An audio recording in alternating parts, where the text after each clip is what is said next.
não encaixam exatamente no meio, tem que ter noção. Fala pseudo, professor Kekel, e no BioNIRG de hoje nós iremos falar sobre núcleo celular. Nós iremos falar sobre cariologia, que é o estudo do núcleo celular. A primeira observação que eu te faço é o seguinte: para ter núcleo celular verdadeiro, eu tenho que ser qual tipo de célula? Eu tenho que ser uma célula o quê? Eucarionte. Então nós vamos falar sobre células o quê? Eucariontes, que são células ricas em quê? Em membranas, certo? Beleza. Qual que é a função e a importância para o vestibular do núcleo celular? O que ele pode me perguntar? Gente, a função do núcleo celular é que ele faz o quê? Ele é o depositário da informação genética, da maior parte da informação genética. Ele é considerado o centro do metabolismo, o centro metabólico. Por quê? Justamente por alojar a maior parte do material genético. E por que ele comanda a síntese proteica? Porque dentro desse núcleo eu encontro a maior parte da informação genética, a maior parte do DNA. E o DNA tem função de quê? De coordenar toda a síntese proteica. Agora ficou mais claro. Por que ele promove a divisão celular? Gente, toda vez que eu vou dividir, eu preciso fazer o que antes? Eu preciso duplicar o material genético. E alguns processos biológicos, por exemplo, a duplicação, também chamada de replicação, a transcrição e o splicing acontece no interior de quem? Do núcleo celular. Isso tem que ficar na tua cabeça. Kekel, é a maior organela. Por que ele é considerado a maior organela? Por que ele é considerado uma organela? Porque, gente, quem é que fica delimitando o núcleo celular? A famosa cariomembrana ou carioteca, certo? Então é considerado a maior organela por alguns autores, certo? O material genético com relação à distribuição. Todo o material genético está no núcleo? Não, isso é pegadinha de prova. A maior parte está onde? No núcleo celular. Eu posso encontrar material genético no citoplasma? Posso, em algumas organelas. Quais são elas? Fala pra mim que eu não consigo te escutar. Eu tenho a mitocôndria e tenho quem? O cloroplastos. Que são o quê? Que são organelas que possuem genoma próprio, possui capacidade de autoduplicação, que nós vamos ver posteriormente na teoria o quê? Endossimbiótica. Um próximo tópico que pode ser cobrado no vestibular é a classificação das células com relação ao tipo, ou melhor, ao número de núcleos, certo? Essa célula, quando não tem núcleo, ela é chamada de célula o quê? Anucleada. Por exemplo, quem? As hemácias. Então eu chamo a tua atenção para isso aqui, porque isso aqui pode ser uma pegadinha no vestibular. Toda célula eucarionte, ela tem que ter núcleo? Não. Por exemplo, a hemácia era uma célula eucarionte, só que ela expeliu o seu núcleo propositalmente para que ela pudesse fazer o quê? A sua função. Então decora. Um exemplo de célula nucleada são quem? As hemácias dos mamíferos, certo? Beleza. Eu tenho células com apenas um núcleo, eu tenho células com dois núcleos. Qual que é o exemplo de célula binucleada que ele pode cobrar no vestibular? Binucleada. Eu posso ter o quê? O exemplo do paramécio e eu posso ter o exemplo de quem? Dos hepatócitos, que são células que possuem o quê? Dois núcleos. Que é o exemplo mais cobrado de todos, além do anucleado das hemácias lá? Qual que é? Gente, são as células multinucleadas, que possuem mais de dois, o quê? Mais de dois núcleos. Qual que é o exemplo cobradíssimo? Fibras musculares o quê? Esqueléticas. Então eu preciso que tu fique de olho nessa introdução e que tu tire um print desse quadro agora. 3, 2, 1. Gente, outra coisa super importante que você não pode esquecer é o seguinte: dependendo do momento do ciclo celular que eu estiver, eu posso classificar também esse núcleo celular. Por exemplo, se eu estiver na interfase, eu vou chamar esse núcleo de núcleo o quê? Interfásico. Se eu estiver durante uma divisão celular, eu chamo ele de quê? De núcleo mitótico. Então vamos ver quais são os achados que eu tenho em cada tipo de núcleo, certo? Em cada momento do ciclo celular. Vamos lá. Bom, se eu observar um núcleo interfásico e observar um núcleo mitótico com relação à presença ou ausência de carioteca. Gente, no núcleo interfásico, a carioteca está presente ou ausente? Está presente. E o núcleo está presente. Agora, no núcleo mitótico, naquele núcleo durante a divisão, os dois estão o quê? Ausentes. Não se esqueça, pessoal, que durante a divisão celular, eu vou desintegrar o núcleo e eu vou ter que fragmentar quem? Eu vou ter que fragmentar a carioteca. Então, essa é a primeira diferença que o vestibular vai querer saber de você. Então, vamos lá. Carioteca e núcleo, no núcleo interfaces estão o quê? Presentes. Bom, vamos lá. Carioteca e núcleo no núcleo mitótico estão o quê? Fala pra mim. Ausentes. Então você tem que saber disso. E com relação ao material genético? O material genético no núcleo interfásico, eu falo que ele está na forma de quê? De cromatina. E o material genético no núcleo mitótico, eu falo que ele está na forma de quê? De cromossomo. A primeira pergunta que eu tenho certeza que tu vai me fazer: e qual que é a diferença de cromatina para cromossomo? Em termos de composição, a cromatina e o cromossomo, eles são constituídos, tanto um quanto o outro, de DNA mais quem? Mais proteínas e estomas. Aí o aluno fala assim: então quer dizer que a composição é a mesma composição? É, meu filho. E qual que é a diferença? A diferença está no grau de quê? De compactação. Quem que é mais compactado? é o cromossomo. Quem que é menos compactado? É a cromatina. O que é mais você falou? Não sei o que, estonas. Não entendi o que é uma estona. Estona, pessoal, é uma família de proteínas que ajuda na compactação. Não entendi. Ajuda na condensação. Não entendi. Ajuda na espiralização da cromatina, certo? Então vamos lá. Kekel, sobre o material genético, fala algumas coisinhas pra mim. Gente, a cromatina, você já sabe a composição dela. Só que a cromatina ela pode ser classificada em eucromatina e heterocromatina. Mas eu não sei o que é uma eucromatina. Uma eucromatina é uma parte da cromatina que está menos o que? Está menos condensada. E quando ela está pouco condensada, está menos condensada, eu falo que ela é o quê? Ativa ou inativa? Ela é geneticamente ativa. Aí você fala, não entendi que quando ela está menos condensada, ela está ativa. Por quê? Porque eu vou poder fazer transcrição. Agora, quando ela está muito condensada, como é o caso da heterocromatina, ela está geneticamente o quê? Inativa. Está tão compactado, mas tão compactado que eu não vou ter a capacidade de fazer o quê? Transcrição, certo? Aí você fala, Kekel, beleza, eu entendi. Cromatina, heterocromatina, isso aqui despenca em prova. Não despenca, Kekel? Despenca, cai muito em prova. E os cromossomos? O que você me fala dos cromossomos? Os cromossomos são estruturas altamente o quê? Compactadas, altamente condensadas. E eu te pergunto, o vestibular pode te perguntar, é uma estrutura geneticamente ativa ou inativa? Fala pra mim que eu não te ouvi. É uma estrutura geneticamente inativa. Está tão compactado, mas tão compactado que isso aqui está o quê? Inativo, certo? Então essa é a grande diferença. Eu espero que você tenha entendido para que nós possamos evoluir no conteúdo e falar agora sobre os graus de compactação de quê? Da cromatina. Tira um print dessa tela que isso aqui é muito importante para o vestibular. Gente, outra coisa super importante que você não pode esquecer é o seguinte. Dependendo do momento do ciclo celular que eu estiver, eu posso classificar também esse núcleo celular. Por exemplo, se eu estiver na interfase, eu vou chamar esse núcleo de núcleo quê? Interfásico. Se eu estiver durante uma divisão celular, eu chamo ele de quê? De núcleo mitótico. Então vamos ver quais são os achados que eu tenho em cada tipo de núcleo, certo? Em cada momento do ciclo celular.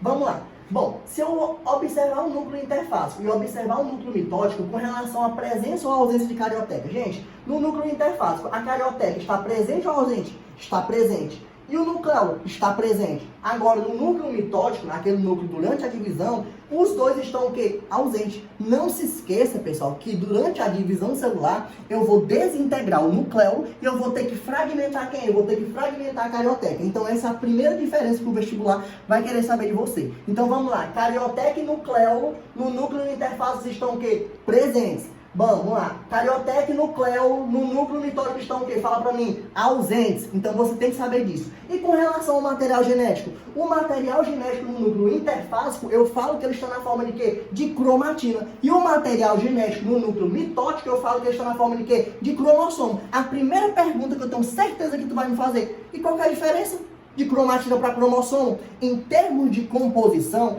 a cromatina e o cromossomo, eles são constituídos, tanto um quanto o outro, de DNA mais quem? Mais proteínas estomas.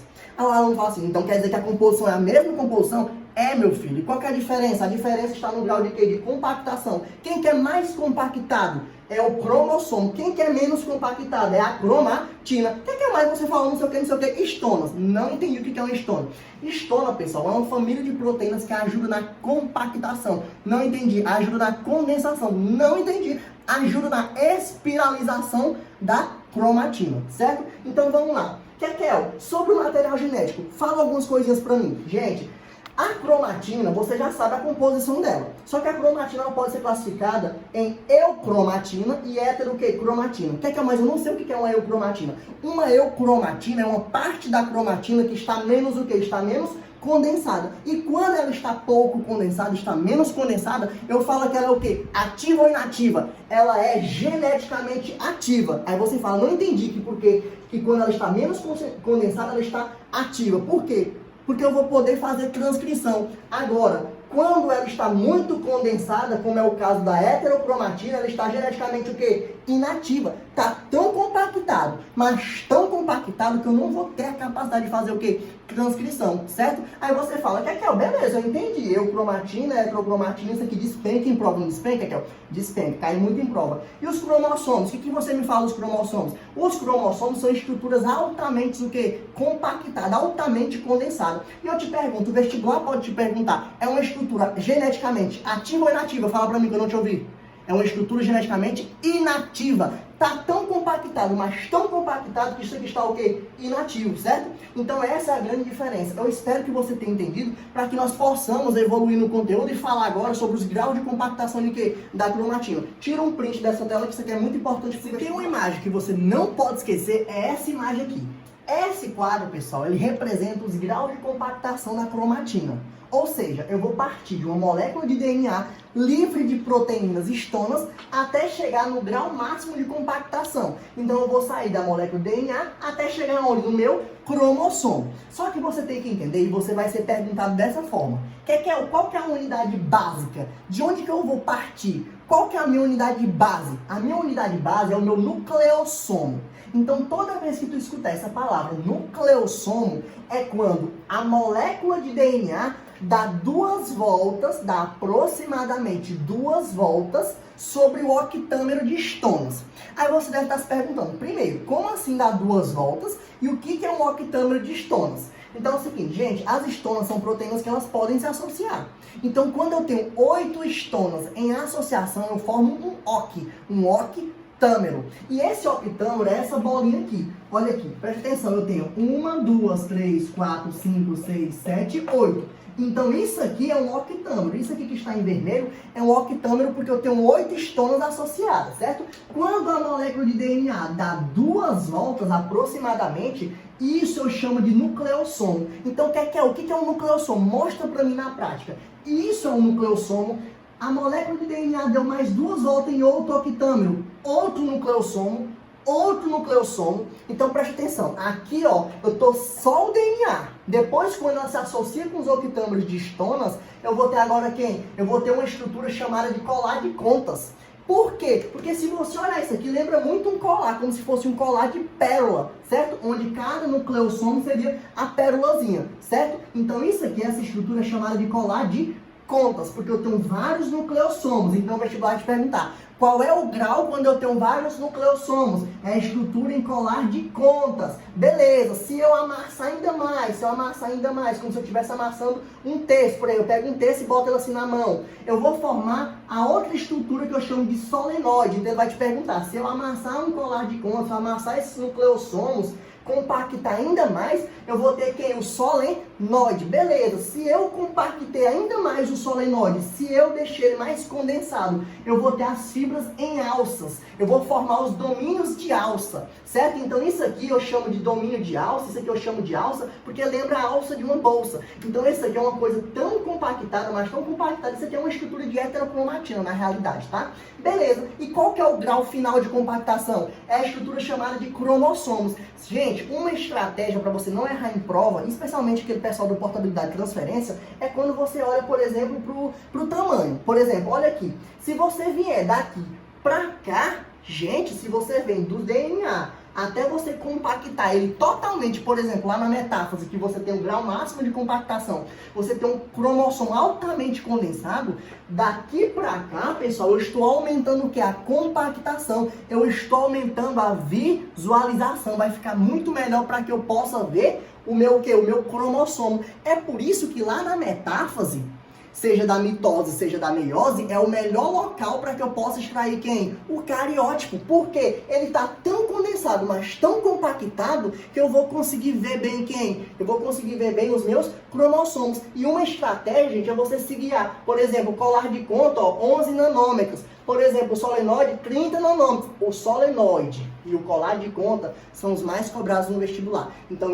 essa estrutura aqui, gente, se cair numa prova, você não vai esquecer desse vídeo, certo? Então, tira uma foto desse quadro aqui, que eu espero que você tenha entendido essa progressão aqui, certo? Você sabe, com o vestibular, a classificação dos cromossomos. Esses cromossomos, eles são classificados com relação à posição do centrômero, que você vai ver logo na frente do que se trata de centrômero, certo?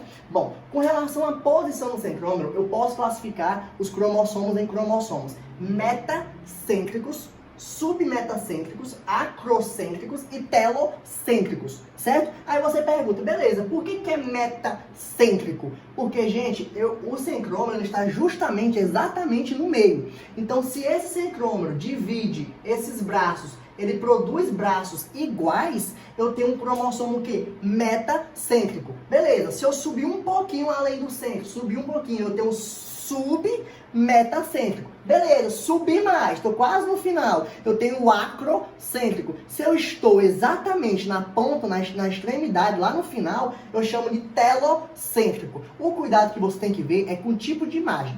Porque aqui, ó, essa primeira imagem aqui, ó, representada, eu tenho cromossomos o quê? Duplicados. Só que na parte de baixo, cuidado para que você não confunda numa prova, porque ele pode muito bem colocar cromossomos simples. Então você tem que ter noção. Por exemplo, aí muita gente ia confundir isso aqui. Só que presta atenção, o centrômero não está aqui exatamente no meio. Por que eu sei que está no meio? Porque eu estou sabendo que esses braços têm o mesmo tamanho. Trata-se de um cromossomo que, no entanto, de um cromossomo simples. Então isso você tem que ter olho clínico para você saber diferenciar isso. Então essa classificação aqui, gente, ela é importantíssima. Toma cuidado, meta não vai pro acro não. Do meta eu venho o quê? O submeta. Depois eu tenho o acro e por fim o quê? Na extremidade eu tenho o telocêntrico, certo? Beleza. Agora com relação à estrutura de um cromossomo. Quais são as partes de um cromossomo? A primeira coisa que eu te pergunto, esse cromossomo é um cromossomo simples ou duplicado? Nós já discutimos sobre isso. É um cromossomo muito bem, é um cromossomo duplicado. O que eu preciso saber? Quais são as partes desse cromossomo? Primeira coisa, quando eu falo em cromossomo duplicado, tu vai falar assim, é cromossomo duplicado porque tem 2 moléculas de DNA. É cromossomo duplicado porque tem 2 cromátides. E essas cromátides são cromátides irmãs. Presta atenção. Vamos entender as partes do cromossomo. Esse é um cromossomo duplicado, prazer, cromossomo duplicado, certo? Kekel, vou te apresentar. Então, esse primeiro estrangulamento, esse ponto de constrição aqui, eu chamo de constrição primária. É justamente nessa constrição primária que eu tenho o meu centrômero, que é um estrangulamento, é uma zona de heterocromatina, certo? Então, essa constrição aqui primária é onde fica o meu centrômero. Se eu subir um pouquinho mais, eu vou ter uma outra constrição, só que é a constrição secundária. Quando eu passo da constrição secundária, eu vou ter como se fosse uma região ou zona que eu chamo de quê? De zona ou região satélite ou zona SAT. Essa zona SAT é uma região organizadora de nucleolo. É nessa região que eu tenho informação para produzir novos nucleolos, para produzir RNA ribossômico. Certo? Beleza. E nas extremidades dos cromossomos, eu tenho o quê? Os famosos telômeros. O que é um telômero? Isso aqui não cai em prova não, tá, gente? Isso aqui despenca em prova. Então, os telômeros, pessoal, eles estão na extremidade, como se fosse um capuz. Eles estão na extremidade dos cromossomos e eles proporcionam estabilidade. E com que geralmente eles costumam relacionar as questões no vestibular? Com relação à senescência, ao envelhecimento celular. Por quê? Porque eles falam o seguinte, a cada divisão celular, eu tenho o encurtamento de quê? Dos telômeros. Então, o encurtamento dos telômeros, pessoal, chega um ponto que a célula não vai o quê? Não vai conseguir repor esse telômero. Num outro momento, a gente vai falar sobre o telômero e sobre a telomerase. Mas é importante que você saiba nessa estrutura que o telômero dá o quê? Que ele dá estabilidade. Ele vai ficar sempre dando estabilidade aqui para esse cromossomo. Beleza, o que é uma cromátide? Uma cromátide é isso aqui, gente. Olha isso aqui, ó, que eu circulei aqui em vermelho, eu tenho o quê? Eu tenho uma cromátide e essa cromátide tem uma molécula de quê? De DNA. Só que aqui eu tenho uma outra cromátide. Só que a pergunta do vestibular é saber, essa cromátide de cá, que está circulada aqui em verde, é uma cromátide homóloga ou uma cromátide irmã? Veja bem, olha as bolas. Se eu tenho essas cromátides unidas pelo mesmo ponto, pelo mesmo centrômero, elas só podem ser cromátides o quê? Fala pra mim que nós já discutimos isso na aula de ciclo celular. Só podem ser cromátides irmãs, porque elas são unidas pelo mesmo ponto, certo? Eu espero que vocês tenham entendido e não deixem de tirar uma foto desse outro conceito. Importantíssimo é o conceito de cromossomos homólogos, tá? Então você tem que ter em mente, toda vez que cai uma questão sobre cromossomos homólogos, esse quadro aqui na sua cabeça, tá? Então os cromossomos homólogos são aqueles cromossomos que são muito parecidos na forma, semelhantes na forma, no tipo de gene, e no que? Na sequência desses genes. Então eles possuem os mesmos genes, tá? E eles possuem a mesma sequência gênica. Esse desenho aqui ele é muito bom para que você possa entender o que eu estou querendo falar. Por exemplo, se eu tenho esse cromossomo aqui e esse cromossomo aqui, gente, esses cromossomos estão aos pares. Então eu tenho um par de quê? Um par de cromossomos homólogos. Aqui eu tenho um par de homólogos duplicados e aqui eu tenho um par de homólogos o quê? Simples. Se você observar, eles possuem, gente, os mesmos genes e a mesma sequência gênica. Se aqui eu tenho um gene A, eu vou ter gene o quê? Gene A. Se aqui eu tenho um gene B, aqui vem vir o quê? O gene B também. Então, a mesma sequência dos genes, os mesmos tipos gênicos também. Eles estão o quê? Aos pares. Um vem do pai e outro vem de quem? E outro vem da mãe. Então, é importante que você tenha essas duas representações. Tanto de um cromossomo duplicado, quanto de um cromossomo o quê? Simples. Outro detalhe importantíssimo, gente, só para frisar, para enfatizar, é o conceito de cromátides homólogas, já que nós falamos sobre cromossomos homólogos, obviamente, e cromátides irmãs. O conceito de cromátides irmãs, eu acredito que ficou muito claro. Vocês sabem, se elas estão unidas pelo mesmo centrômero, elas estão compartilhando aqui com o mesmo centrômero, estão sendo estranguladas no mesmo ponto, elas são irmãs. Agora, quando eu tenho, por exemplo, cromossomos homólogos, e se eu pegar essa cromátide desse cromossomo de cá e essa cromátide do cromossomo de cá circulada em azul, gente, eu estou diante de cromátides de quê? Homólogas, porque eu estou o quê? Com cromátides em cromossomos homólogos. Então, esse conceito tem que ficar claro na tua cabeça, tá? Espero que você tenha entendido. Vamos para o próximo tópico. Pessoal, um tópico super importante e que o pessoal costuma ter muita dúvida é sobre o conceito de genoma e o conceito de ploidia. Muito provavelmente, se eu te perguntasse agora qual que é o conceito de genoma, algumas pessoas não saberiam responder e outras pessoas talvez falariam assim para mim: ó, genoma é o conjunto de todos os genes. Tá, esse é um dos conceitos aceitos. Só que se eu for falar de uma forma mais técnica, qual que seria na prática o conceito de genoma e como que eu posso entender e como que o vestibular pode me cobrar isso na prática? Gente, tecnicamente, eu represento genoma pela letra o quê? Pela letra N. E trata-se, refere-se ao número de tipos cromossômicos. Então, a minha preocupação é com relação ao tipo de cromossomo que eu tenho, aos tipos cromossômicos que eu possuo, certo? Então, assim, nada melhor do que mostrar para você uma representação. Você olha esse primeiro esquema aqui e você observa quantos cromossomos? Você observa 3 cromossomos, e são 3 cromossomos simples, cada um tem uma única molécula de DNA. Então, esses cromossomos são cromossomos iguais ou diferentes? Quantos tipos diferentes de cromossomos eu tenho? Esse é um tipo, esse é outro tipo e esse é outro tipo. Quer que mais? Tu não me diz que o genoma quer saber dos tipos de cromossomos diferentes? Sim. Então eu te pergunto, o N dessa célula aqui é quanto? O N dessa célula aqui é o que, gente? É igual a 3, porque eu tenho 3 tipos cromossômicos o quê? Diferentes. Agora você olha para essa outra célula, essa outra representação, esse outro desenho. Eu tenho quantos cromossomos? Eu tenho 6 cromossomos. E esses 6 cromossomos também são cromossomos o quê? Simples, certo? Só que eu tenho 6 cromossomos no total, só que eu tenho quantos tipos? Apenas 3. Eu tenho um tipo preto, um tipo verde e um tipo vermelho. Apesar de que ele vem em dose dupla, independente dele vir em dose dupla, eu só tenho quantos tipos? Eu só tenho 3 o quê? Eu só tenho 3 tipos, certo? E por fim aqui, agora eu tenho cromossomos o quê? Duplicados. Se você pegar esse desenho inicial e esse desenho final, é como se fosse o mesmo desenho, só que aqui eu tenho 3 cromossomos simples e aqui eu tenho 3 cromossomos o quê? Duplicados. E se eu te pergunto, quantos tipos de cromossomos duplicados eu tenho aqui? Eu tenho um tipo do preto, um tipo do vermelho e um tipo de quem? Um tipo do verde, certo? Então, gente, aqui eu também tenho quantos tipos? 3. Aí você muitas vezes fala assim, não, esse negócio tá errado, mas aqui não era para ser diploide? Presta atenção, esse é um outro conceito que você tem que entender, que é o conceito de ploidia. A ploidia não está preocupada com os tipos de cromossomos, ela está preocupada com quantos cromossomos do mesmo tipo que eu vou ter. Ela está preocupada em saber quantos pacotes de cromossomos completos que eu tenho. Quando eu falo em genoma, eu estou preocupado com o quê? Com o número haploide. Então, se no vestibular, é muito comum que o vestibular coloque assim para você, olha, o genoma é um conjunto haploide. O genoma é um número haploide. Ou seja, na espécie humana tem quantos cromossomos? Seria 23 cromossomos que nós vamos falar no próximo quadro, certo? Mas vamos lá, a ploidia, voltando aqui para a ploidia, ela quer saber quantos pacotes completos que eu tenho. Então vamos lá, preste atenção. Essa célula aqui, como que eu vou saber se ela é haploide, diploide ou triploide? Vamos lá. Gente, o meu N aqui, você já viu que é igual a quanto? A 3. Só que eu te pergunto, cada tipo de cromossomo desse aqui,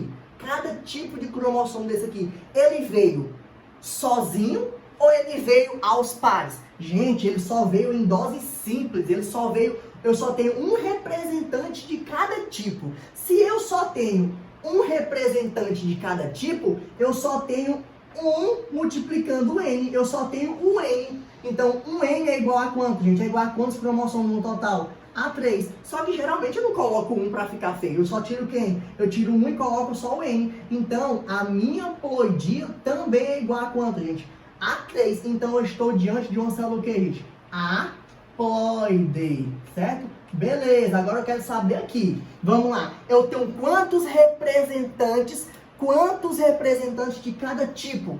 Eu tenho 2. Se eu tenho 2, então eu vou pegar o 2 e multiplicar o quê? O N. Então eu tenho 2N. 2N vai ser igual a quanto? Eu tenho quantos cromossomos no total? 1, 2, 3, 4, 5, 6. Então 2N vai ser igual a quanto? A 6. Se é 2N, se eu tenho 2 dos haploides, se eu tenho 2 multiplicando N, eu estou diante de uma coisa, o que, gente? Fala pra mim, diploide, certo? Porque eu tenho 2N, eu tenho 2 pacotes cromossômicos, o que? Completos. Quem que é o último que eu fiquei curioso? Presta atenção, gente. A única diferença do primeiro é que eles estão, o quê? Duplicados. O tipo, o número de tipos, você já sabe que é 3. Agora eu te pergunto, essa célula aqui é uma célula haploide ou diploide? Como que eu vou saber? Se cada tipo cromossômico veio em dose simples, se eu só tenho um representante de cada tipo, isso vai ser o quê? Uma célula o quê, gente? Uma célula haploide. Então eu tenho quantos cromossomos? Também 3. Certo? Então toma cuidado com esse conceito, que é um conceito muito confundido. Eu preciso que você tire um print desse quadro para a gente falar agora, fazer algumas observações. Partindo desse conhecimento, do conhecimento adquirido em nosso último quadro, é importante que você tenha em mente o seguinte. Gente, preste atenção. Se você sabe que genoma é o conjunto haploide de cromossomos de uma espécie, preste atenção. Se eu tenho um genoma, eu posso representar como o quê? Como N. Se eu tenho um genoma, eu tenho N. Eu tenho um conjunto cromossômico completo. Se eu estou falando de espécie humana, quando eu falo um N ou somente N, eu estou me referindo a uma célula haploide. Na espécie humana, uma célula haploide tem quantos cromossomos? Tem 23 cromossomos. E 23 cromossomos representa a metade do número cromossômico da espécie. Ou seja, se a metade, o total é quanto? 46. Certo? Então, assim, quais são as nossas células que possuem 23 cromossomos? São as nossas células o quê? Gaméticas, certo? Então é importante que você tenha essa visão, porque o aluno tem dificuldade justamente no mais básico, tá? Beleza, se eu tenho 2 genomas, basta eu pegar o 2 e botar multiplicando o quê? O N, porque você sabe que o genoma pode ser representado por quem? Por N. Então eu tenho 2 pacotes, 2 conjuntos cromossômicos, o que? Fala pra mim, completos. E 2 conjuntos cromossômicos completos, eu chamo de célula o quê? Diploide. Eu chamo de célula diploide. Se eu tenho 2 multiplicando N, quem que é o N na espécie humana que nós acabamos de descobrir? Quem que é o N? Não é 23 cromossomos? Então, 2 vezes 23, eu tenho 46 cromossomos. E 46 cromossomos na espécie humana representa o total do número cromossômico da espécie. E onde que eu obtenho células com 46 cromossômicos? Nas nossas células somáticas. E você vai me perguntar, provavelmente vai me perguntar o que é uma célula somática. É uma célula que faz o quê, meu filho? Uma célula que soma. Então é importante que você tenha esse conhecimento para que você possa entender o fechamento da nossa aula com o nosso último pseudo. E para fechar com chave de ouro essa nossa videoaula, eu trouxe para vocês alguns conceitos fundamentais, por exemplo, o conceito de cariótipo. Gente, o cariótipo é como se fosse uma representação. Ele também é chamado de ideograma. É como se eu representasse os meus cromossomos. É como se eu tirasse uma foto dos meus cromossomos. eles perguntam algumas coisas sobre esse cariótipo. Geralmente você vai demonstrar esses cariótipos, demonstrar o número diploide de cromossomos, para saber como que eles estão. E geralmente eu oriento eles de ordem decrescente, dos maiores até chegar nos menores, certo? Esse é um conceito de cariótipo que tem que ficar na sua cabeça. E eles gostam de perguntar qual que é o melhor momento para você tirar uma foto dos cromossomos, para você extrair o cariótipo, qual que é o melhor momento do ciclo celular, o que eu preciso utilizar. O melhor momento do ciclo celular para extrair o cariótipo é na etapa de metáfase, que é quando eu tenho o maior grau de compactação dos cromossomos. Eles estão bem gordinhos e curtinhos. Então esses cromossomos estão bem o quê? Bem visíveis. Tá bom, Kekel. Agora eu queria saber o que eu preciso para extrair o cariótipo. Muitos pesquisadores, eles utilizam as famosas drogas antimitóticas, que nós vimos também na aula de ciclo celular, tá bom? E só para relembrar aqui vocês alguns conceitos e fazer algumas observações e fechar mesmo com chave de ouro. Vamos lá, uma célula somática é uma célula que soma, então ela é uma célula o quê? Diploide. A célula germinativa é uma célula que vai produzir o quê? As células gaméticas, então ela também é o quê? Diploide. Ela vai sofrer a meiose e vai produzir células o quê? Gaméticas. Quais são os nossos gametas?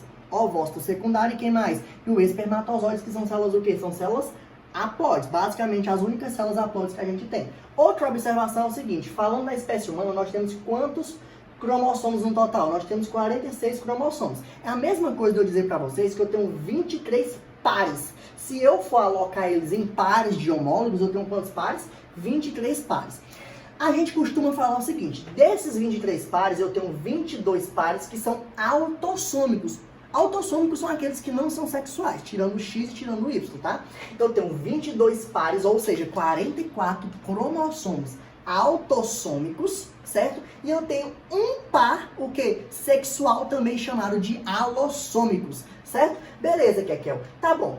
Desses 22 pares de cromossomos, eu tenho quantos tipos? Eu tenho 22 tipos, certo? Porque cada tipo vai estar em dose o quê? Em dose dupla, porque eu tenho um par, né, gente? Beleza, e desse sexual? Eu tenho o X e eu tenho quem? O Y, então eu tenho dois tipos. Não confunda, gente, preste atenção. O número haploide da espécie humana realmente é 23, são 23 cromossomos. Uma coisa é uma coisa, outra coisa é outra coisa. Agora, se tu for questionado com relação a quantos tipos diferentes de cromossomos eu posso ver num cariótipo, por exemplo, eu tenho 24 tipos, porque eu tenho 22 tipos dos autossômicos, mais 2 tipos de quem? Dos sexuais. O aluno geralmente não entende essa parte aqui do sexual. Por que são dois tipos aqui? Gente, presta atenção. Porque eu tenho um par, só que eu tenho quantos cromossomos? 2. Eles são o quê? Diferentes, porque eu tenho um X e eu tenho quem? O Y. Então esse é um conceito fundamental. Então, gente, o objetivo dessa nossa aula era falar sobre tudo que é cobrado sobre núcleo celular. Eu espero que vocês tenham entendido e qualquer dúvida nós vamos fazer um plantão de dúvidas. Um grande abraço do Kekel.